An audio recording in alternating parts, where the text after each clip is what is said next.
मुफ्ती तारिक मसूद के बयानात के लिए मुफ्ती साहब के चैनल इस्लामिक बयान लफ्जों में तौहीन होनी चाहिए जिसका कोई दूसरा मतलब ना बनता हो।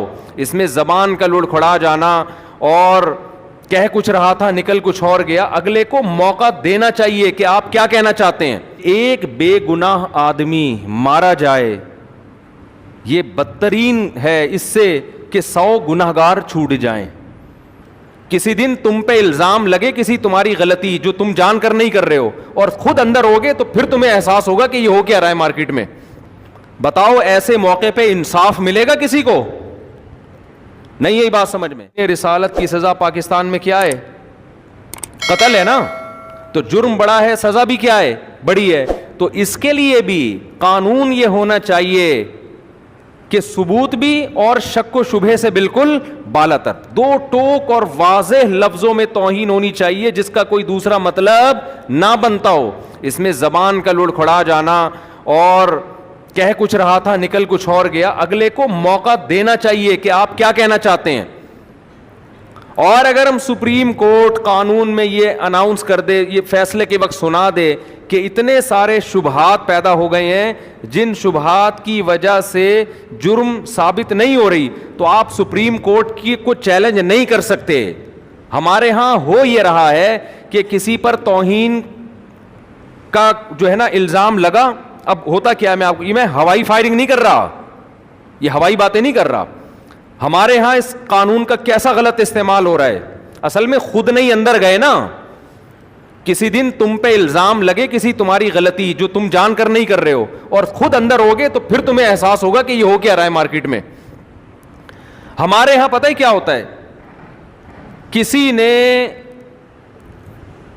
कोई पोस्टर फाड़ दिया, उस बेचारे को नहीं पता था कि इस पे नबी सल्लल्लाहु अलैहि वसल्लम का नाम लिखा हुआ है, उसकी दीवार खराब कर दिया आपने, पोस्टर लगा दिया, वो पोस्टर फाड़ दिया उसने, वो नीचे कहीं नाली में गिर गया।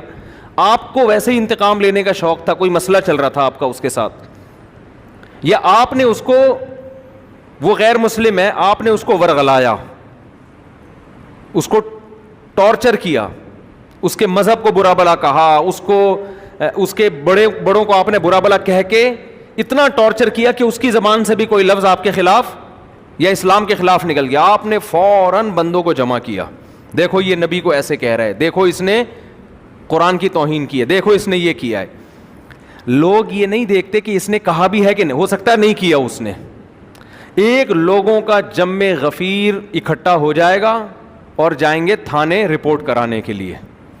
इतने लोग इसमें, आज हर आदमी समझता है आज मुझे इश्क़ रसूल को साबित करने का अल्लाह ने मौका दिया है। चरसी भी आपका साथ देंगे, हीरोइनची भी आपके साथ होंगे, महल्ले के बड़े बड़े गुंडे जिन 20-20 बंदों को कत्ल कर चुके थे, आज तक कभी उन्होंने कोई सुन्नत पूरी नहीं की होगी, लेकिन उनको भी मौका मिलेगा कि आज हमें मौका मिला है, हम तौहीन रिसालत के मुर्तकिब को कैफर किरदार तक पहुँचाएँ। वो इसकी तहकीक नहीं करते कि हकीकत में ऐसा हुआ भी है कि नहीं हुआ। फिर आप पहुँच जाएंगे थाने, SHO साहब को पता है अगर मैंने FIR नहीं काटी पूरा हुजूम मेरी बोटियां कौओं को खिलाएगा। समझ रहे हो?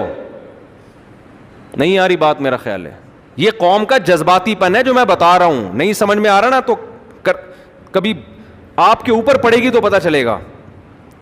फिर जनाब FIR भी कटेगी, तुम्हारा बाप भी काटेगा FIR। तो फिर जब अदालत में मुकदमा चलेगा, जज को पता है अगर मैंने जेल नहीं किया तो कौम मुझे, मेरी बोटियां किसको खिलाएगी?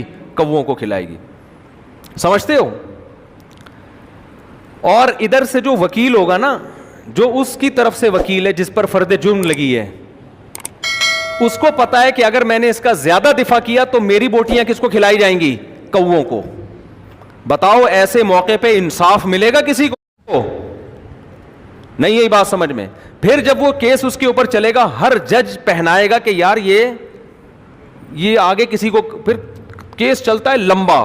फिर लोग कहते हैं हम तो पहले ही कहते थे हुकूमत कादियानियों से मिली हुई है, सीधा सीधा लटका क्यों नहीं रही इसको, मुजरिम को? हम तो पहले ही कहते थे ये हुकूमत यहूदियों की एजेंट है। फिर लोग कहते हैं हम तो पहले ही कह रहे थे कि गैर मुल्की ताकतें इसके साथ मिली हुई हैं और हुकूमत भी गैर मुल्की ताकतों के साथ मिली हुई है, ये तो हैं ही सारे वहां के एजेंट।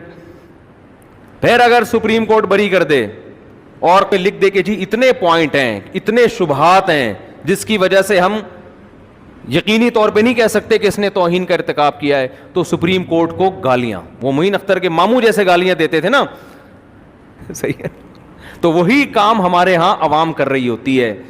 تو قوم میں جذباتی پن کچھ ضرورت سے زیادہ ہے, میچور نہیں ہے ہماری قوم. مذہب کا غلط استعمال کر کر کے آپ اپنے اوپر پابندیاں ملک میں لگاؤ گے. پاکستان ابھی گرے لسٹ میں ہے, اور یہی حرکتیں تھوڑے دن اور چلیں تو بلیک لسٹ میں آ جائے گا. پھر جب تمہیں کھانے کو روٹی نہیں ملے گی, پہننے کو کپڑا نہیں ملے گا, گالیاں دو گے اپنے حکمرانوں کو. وہ تو اب دیکھو قرآن نے کیا بیان کیا, زنا کی سزا سخت ہے نا, تو اس کے ثبوت کے لیے قرآن نے معیار بہت اونچا کر دیا ہے. تو توہین رسالت کی سزا اگر قتل ہے, اس کے ثبوت کے لیے بھی معیار کیا ہوگا, بہت اونچا ہوگا.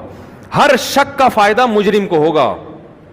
جہاں تھوڑی سی کنفیوژن پیدا ہو, دیکھو زنا میں کیا ہے, 4 آدمی گواہی دیں گے عدالت میں جا کے, کتنے گواہی دیں گے, 4. فقہا نے بیان کیے جہاں بھی جج کو ذرا سا تردد ہوا نا کہ کچھ گڑبڑ ہے, فوراً سزا کیا ہوگی, ساقط. شک کا فائدہ کس کو پہنچایا جائے گا, مجرم کو. وجہ کیا ہے کہ ایک بے گناہ آدمی مارا جائے, یہ بدترین ہے اس سے کہ 100 گناہگار چھوٹ جائیں. پولیس کا کیس ہے میرے بھائی, ایسے سمجھنے والی باتیں نہیں ہیں. اسلام کہہ رہا ہے کہ بہت اونچا معیار کرو اگر سزا سخت ہوگی, اور ہم کیا کہہ رہے ہیں, نہیں ہم توہین رسالت یا اس کے معاملے میں ہم کسی کی نہیں سنیں گے. اور ایسے ایسے نعرے ایجاد کیے ہوئے ہیں نا, وہ میں نعرے بتاؤں تو نعرے ہی غلط ہیں. جو نعرے ایجاد کیے گئے ہیں نا, وہ نعرے ہی کیا ہیں, وہ شریعت کے خلاف ہیں. تو اس لیے زیادہ فنٹر بننے کی کوشش مت کرو. تو اسلام کیا کہتا ہے, اصل مقصد اسلام کا فلسفہ سمجھانا ہے کہ جہاں سزا سخت ہوگی اس کے ثبوت کے لیے معیار بہت زیادہ اونچا ہو جائے گا, سخت ہو جائے گا. اس میں آپ جذباتی پن پہ آ گئے نا, اگر کہ اس کو عدالت نے کیوں بری کر دیا, اس کو عدالت نے کیوں بری کر دیا, یہ تو توہین کا مرتکب تھا, تو عدالت نے بری کر دیا. آپ اگر عدالت کو کہتے ہو نا یہ عدالتیں 2 نمبر ہیں, تو قوم کو بھی آپ 1 نمبر نہیں کہہ سکتے کہ ان کا بھی کوئی بھروسہ نہیں ہے کہ انہوں نے جس پر مقدمہ ڈالا وہ واقعی مجرم ہے بھی یا نہیں ہے, ان کا بھی کوئی بھروسہ نہیں ہے. آگے چلتے ہیں ہم. آگے قرآن کہتا ہے